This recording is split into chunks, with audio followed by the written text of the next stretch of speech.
Today we're going to answer the question, what happened to first year Frank's pumpkin? I've been getting a lot of people, hey, what happened to Frank's pumpkin? What's going on? Well, join us today and you'll see just exactly where it went and what's happening with first year Frank's pumpkin. And also, I'm going to tell you, talk to Frank and tell you the top 5 mistakes Frank made, or he feels he made, in his first season. All right, please join us. Go. Here's Frank's pumpkin. Beautiful. Grown from the 2043, my state record. Oranger than Mama. Got about the same width as Mama. It's a beautiful pumpkin. It's amazing to me that you grew a 950-pound pumpkin in the shade. In the shade. It's a little better than I thought, I guess, looking at the weigh-ins this year. But still, under that tree was a little rough, and getting the powdery mildew around the start of August. And that was probably brought on and enhanced by being under the tree. Yeah, shady, for sure. Yeah. Shady, damp conditions under a tree. Should have had more preventative maintenance ahead of time. Could have controlled it a lot better, because then it kind of killed it early on. Into August, it was pretty much dead, and only made it to about September 14th. But been out here for about a month, hasn't rotted at all. And then you said something about vine burying and keeping up with the pruning. Yeah, just the tertiaries, catching those in time. I was just, first year, there was a lot of them popping up that should have been caught earlier on. Just a lot of the ends of the secondary should have been stopped when the fruit was set. And different stuff like that. Probably quicker to bury the vines. Walking on the dirt too, got to have more planks, and there's just a lot of hard spots. There's good soft spots, but could tell there was a lot of spots that shouldn't have been walked on. But overall, I thought it was a pretty good year. Yeah, you did great. I think it's amazing. I think it's a beautiful pumpkin. Yeah, we dragged it out here with the tow strap, just pulled it with the truck, brought it up front. Now we got our guy offline, Tom Nardone, to come carve it, professional pumpkin carver. So getting ready to do that here. Well, that's going to be fun. It's going to be exciting. Yeah. Just wait and see. We're going to have a professionally sculptured pumpkin by, what'd you say, Tom Nardone, right? Nardone? Yep. Extremepumpkins.com. Extremepumpkins.com. You're going to be on morning shows this year at all? Is here to sculpture, so stay tuned.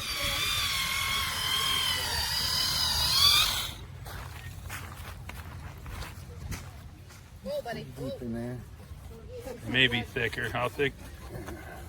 There you go. There we go. That's better than 6. That's a $1 bill.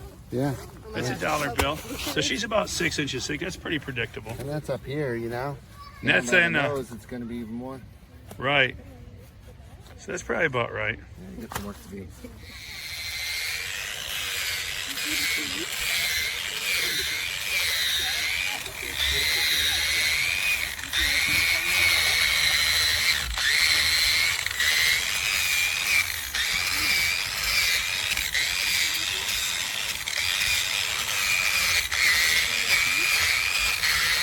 Moving along, looking good. Man, I'm in the boring part of it right now. Boring? Well, it's just like, I'm just removing stuff. I'm just removing Looking stuff. awesome, man. Awesome. This gentleman has been on TV shows, several shows.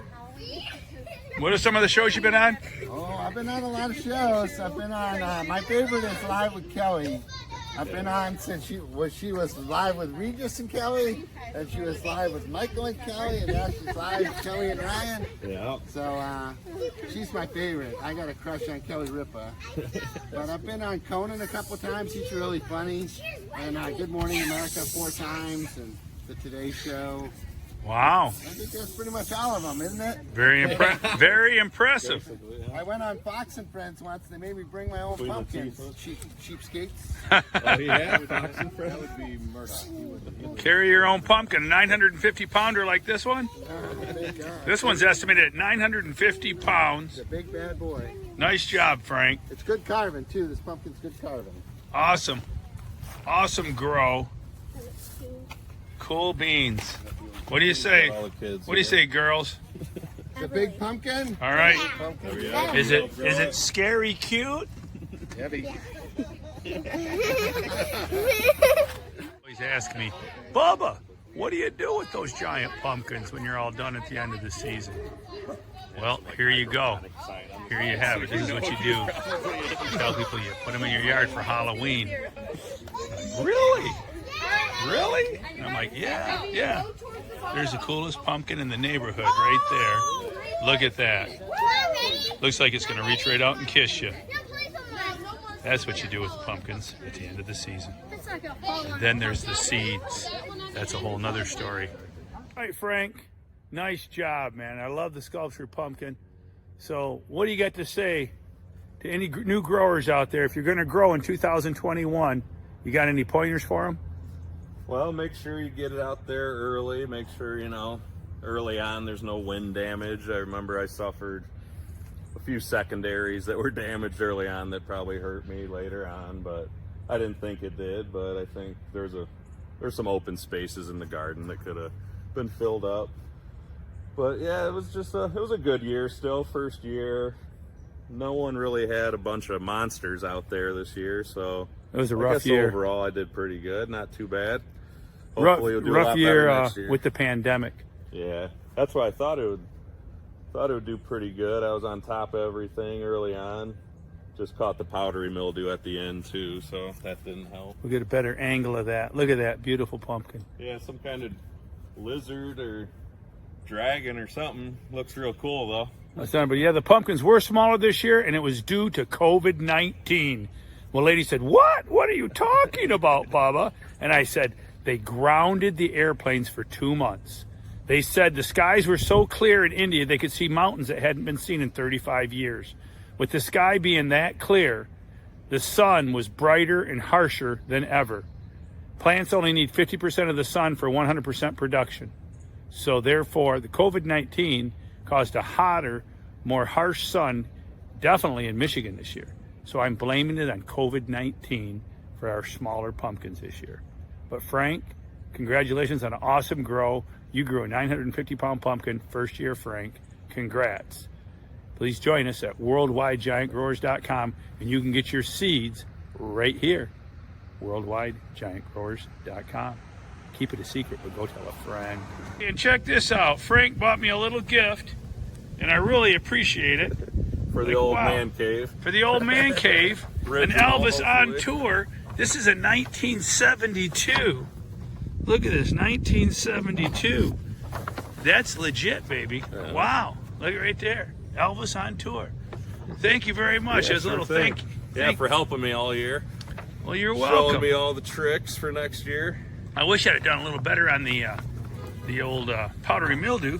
Oh, And then- I mean, we could have caught it if we knew it was going to be a big one. I would have been preventative maintenance in it a little tighter at the beginning of August on the powdery mildew maintenance.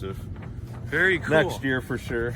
And then we got this Extreme Pumpkins book from Tom. Thank you, Tom, so much for coming out and sculpturing this. This is cool. Look at this. How cool is this? Now, we threw the pumpkins in there. That's not Tom's touch. But we just did that as he drove away. But thanks a lot. That is very cool. Very cool. What do you do with a 950-pound pumpkin, Bubba? Call Extreme Pumpkins, and they'll sculpture it for you. Check out their website. All right. Thank you. Thank you very much.